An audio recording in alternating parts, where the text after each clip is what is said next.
கூட்டிகிட்டு போ.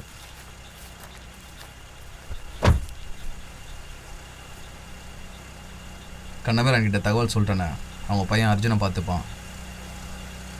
காலேஜ்லேயும் விசாரிச்சிட்டேன். இந்த பொண்ணும் பையனும் காலேஜில் லவ்லாம் பண்ணலண்ணா.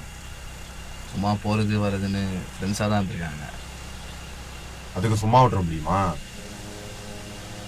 துரை இன்னைக்கு ஃப்ரெண்டுன்னு வானுங்க, அப்புறம் லவ்வர்னு வானுங்க, அப்புறம் நம்ம வீட்டுக்கே பொண்ணு கேட்டு வந்து நிற்பானுங்க. விட்டுற முடியுமா? நீயா இருந்தா விட்டுருவியா? உங்க வீட்டு பொண்ணா இருந்தா என்ன பண்ணுவியோ அதை பண்ணு.